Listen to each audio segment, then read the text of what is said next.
You are a master of the occult arts, studied in ancient techniques of channeling and transforming chi energy into a supernatural force bent by your will. Some say this corrupts chi energy into what it was not meant to be. You call those people fools. Although there are many ways to do harm to an opponent, none has quite the awe-inspiring effect of an energy bolt cast from a magician's hand. You have some trouble manifesting your great powers in later junctures, such as our own and in 1850, where the chi flow has been suppressed. But in other junctures, you access your unearthly abilities without impediment. However, in most places, superstitious cretins assume that all sorcerers pursue sinister ends. True, most who follow the ways of the occult wind up doing great harm to people. They have been corrupted by exposure to the underworld, the home of demons and evil spirits. Or perhaps they have been seduced by their own lust for power. But that does not describe you. You have the will to resist, where weaker minds have failed. Given the bad reputation of sorcerers, you have learned to keep your mystic abilities hidden as you fight for the right side of the chi war. Along with the sorcerer's versatility comes some additional complexity. You will want to own a copy of the book to play it to the fullest. Looking at the top right of the first page of the sorcerer character sheet, we see only one juncture to select from. The Ancient Juncture. This means the writers of Feng Shui 2 only intend for sorcerers to hail from the Ancient Juncture. It is okay if you want to stray from that suggestion, but talk to your GM about it first. At the bottom of the first page of the sorcerer character sheet, we see the Awesoming Up selections available. We'll cover that a little later. The second page of the sorcerer's character sheet is the same as all the other archetypes. It has a place for you to put your character's name, your character's concept, and their melodramatic hook. Then you have the sorcerer's starting sticks, skills, and stats. Let's take a dive into the sorcerer's starting sticks.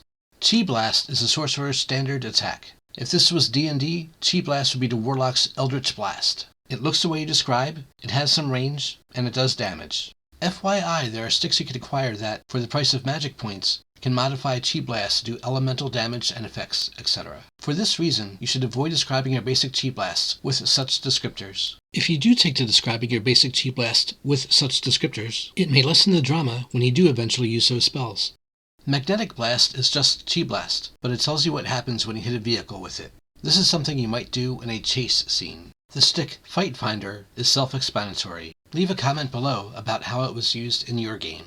Flight is your special travel power. Not everybody gets one. As far as speed goes, your flight is faster than a ghost. It is also faster than the supernatural creature's available stick. The stick Observed Chi is what makes you a master of the mystic arts. It doesn't cost any magic points, and it doesn't cost any shots. Your GM will have to work for it if she wants to run a magical mystery session, but be careful if she does. The stick Healing Wounds makes you everyone's friend. Note that you can heal someone, including yourself, as often as you want during combat, but an individual can only ever receive the benefit of one healing outside of combat. The 1 in the box on the left means using the stick requires you to spend 1 magic point. The 4 in the box on the right means that when you take this action on your turn, it costs you 4 shots. The stick Scroll of Spells is one of the reasons why we say anyone playing a sorcerer needs to own a copy of the book. This stick lets you pay 2 magic points and 3 shots to allow you to gain temporary access to most of the spells in Feng Shui 2. It would not be polite to ask the GM to give you their book so you can look up spells, etc. Just a reminder, you can buy the book or PDF through the online store or from your friendly neighborhood gaming store. The sorcerer starts play with just one skill, Info History, at a value of 13. Note that all players can use any skill even if it's not on their character sheet. The skill value for unlisted skills is 7.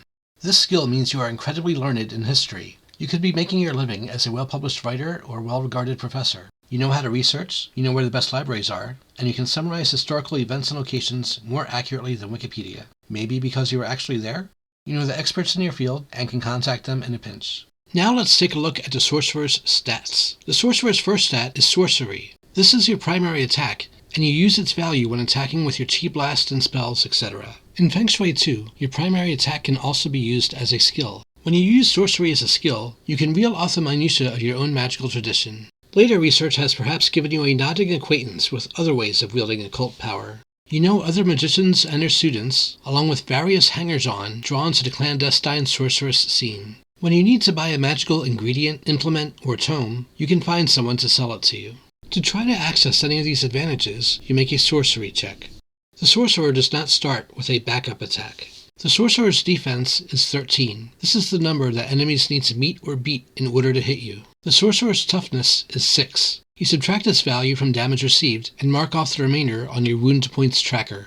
This is also the stat you use to make up checks and death checks. Magic is what the Sorcerers call their fortune stat. You can use this stat to make fortune checks. You can also lower this value by 1 to spend a magic point to be allowed to roll a fortune dice and add the result to a check you just made, increasing your chance of success. You can also choose to spend a magic point to roll a fortune dice and add a result to your defense against one incoming attack. Don't forget that you can also dodge. When you dodge, you increase your defense by 3 against one incoming attack, and doing this pushes the shot you will next act on down by 1. The Sorcerer's speed stat value is 7. Speed is mostly used for initiative checks. The Sorcerer does not start with any weapons. The Sorcerer's starting wealth is rich. We leave it to you to explain how your Sorcerer got so rich. Now let's take a look at the complexities of sorcery. Sorcerers and any other character who uses magic need to know about juncture modifiers. The ancient juncture is magic friendly. Some pop-up junctures may also be magic friendly. The Netherworld is not a juncture, it's like its own dimension, but it is a magic friendly place. When you are in a magic friendly location, every time you spend a magic point, you heal 3 wound points. If you don't have any wound points, you do not benefit from this. The future juncture is neutral towards magic, and some pop-up junctures may be too. You do not gain any benefit when spending magic points in a magic neutral location, but you don't get any penalties either. The past and contemporary junctures are hostile towards magic. Some pop-up junctures may be too. When you are in a magic hostile environment, every time you spend a magic point, you take 3 wound points. Wound points you take by spending magic points in a magic hostile environment are not reduced by toughness. They get placed directly on your wound points tracker. You are encouraged to describe how magic friendly and magic hostile locations are affecting you. By the way, the introductory sessions of Feng Shui 2 are played in Hong Kong of the contemporary juncture.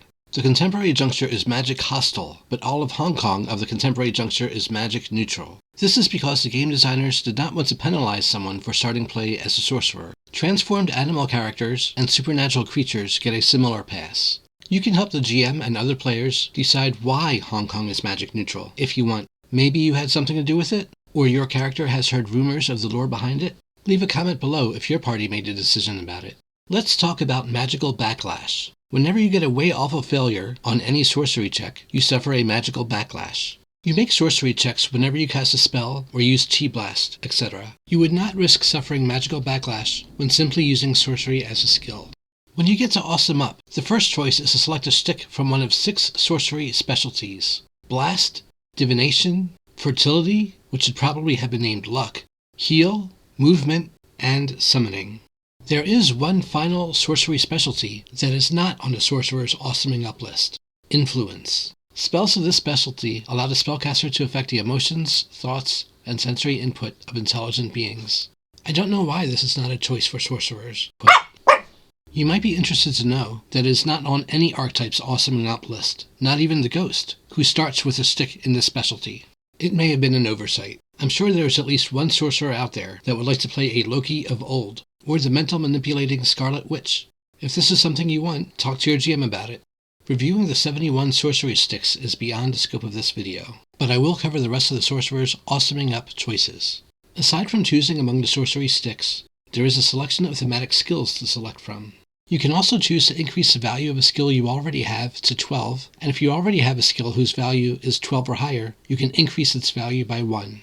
Every 5th time you Awesome Up, instead of the other selections, you can choose to increase one of your stats by 1. Note that if another player character has the same stat that you want to increase, and your stat is already higher than theirs, you cannot increase that stat. It is best for you to focus on what makes your archetype different from the other player characters. Thank you for watching this Feng Shui 2 Sorcerer Archetype Introduction video. If you have any sorcerer questions that weren't answered in this video, please let me know.